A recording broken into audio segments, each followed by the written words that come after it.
Saint-Luc, c'est pas un parcours absolument qu'il faut suivre, sauf que moi, à 5 ans, je voulais aller à Saint-Luc.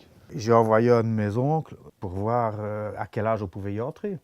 Et il m'a dit, il faut d'abord faire tes 6 années de primaire, puis encore 3 ans, et puis tu peux rentrer. Pour moi, c'était la prison sans conditionnel, quoi, quand on m'a dit ça. Hein. Mes cahiers d'école, on commençait là, c'était les cours, et je commençais de l'autre côté, je faisais des bandes dessinées. Et on était avec mon frère, on avait un atelier, ce qu'on appelait notre atelier, avec un bureau dans chaque coin, et on faisait des bandes dessinées sur des formats rapports, là, des bandes dessinées de 60 pages, des trucs avec des grandes aventures. C'était une page avec des courses de voitures, l'autre page avec des gens qui se tiraient dessus à la mitraillette. Le scénario était assez succès. J'avais un oncle qui vivait chez moi et qui était un ami de François Altieri. Donc François Altieri, qui travaillait, il était encore tout jeune à ce moment-là, il travaillait au studio Peyo. Chaque fois qu'il venait, on l'emmerdait, tu me dessines un Schtroumpf, tu me dessines Benoît Brisefer. Puis je recopiais ses Schtroumpfs et ses Benoît Brisefer. Comme on faisait avec Jean-Yves Stanisel, on faisait une revue, la revue Oufti. Au cours de bande dessinée à Saint-Luc, on avait déjà plein de contacts avec des gens comme Yvan Delporte, comme Franquin, enfin tous ces mecs-là. Après, c'était au mariage de François Altieri. J'étais avec Baptême, qui m'avait parlé du Petit Noël.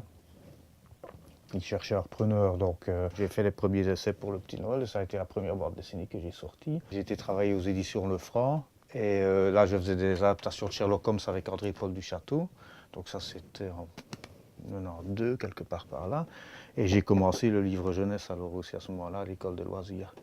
Et je suis retourné au Lombard aussi en même temps pour travailler dans le LOBD.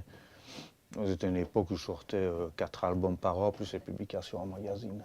Et l'illustration pour enfants, le livre jeunesse, à ce moment-là, a fait un boom terrible. Moi, ma femme, à l'époque, elle commençait le livre jeunesse aussi. L'éditrice est passée une fois chez moi, elle a vu mes monotypes, elle m'a dit, il faut faire ça en illustration pour enfants. Ça ouvrait des techniques tout à fait libres, on pouvait faire tout ce qu'on voulait. Moi, j'étais un des premiers à faire des gros traits noirs, tout craché, tout un peu crasseux comme ça.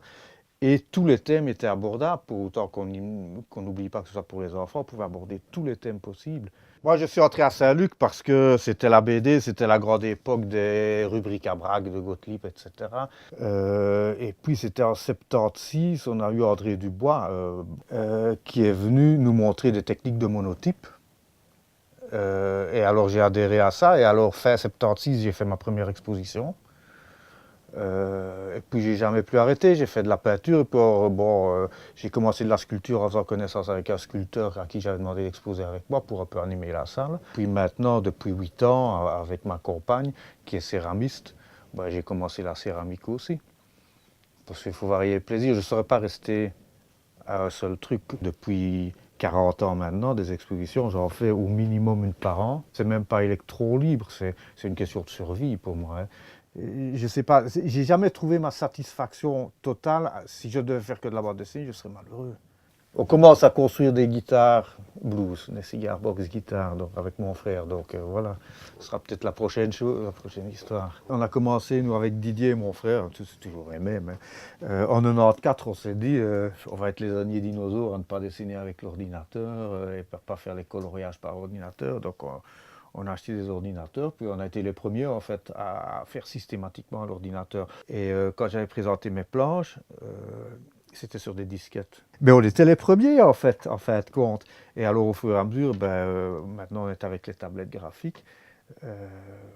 C'est un outil supplémentaire, ça remplace rien du tout parce qu'on peut toujours faire de l'aquarelle, on peut toujours faire ce qu'on veut. Et c'est un crayon. Hein. C'est un crayon, on travaille ça comme sur une feuille de papier. Je ne suis pas encore à faire tous mes dessins, j'aime bien la retenue du papier, le bruit du papier, j'aime bien tout ça aussi. Ce que j'ai surtout dans les petites maisons d'édition, l'intérêt c'est que moi j'essaye d'avoir la liberté de faire un peu plus ce que je veux graphiquement. Donc c'est peut-être dans les petites maisons, en tout cas c'est là que je m'y retrouve le mieux pour le moment. Moi je préfère faire ça, en science, on a des chercheurs, ils sont payés pour chercher. Nous, on n'est juste pas payés pour chercher, on est payés pour trouver. On doit faire un truc, on a trouvé un truc qui marche. J'espère un jour être fier assez de mes albums, mais on verra. Il y en a toujours bien à venir. Il y en a peut-être un que je ne finirai pas aussi.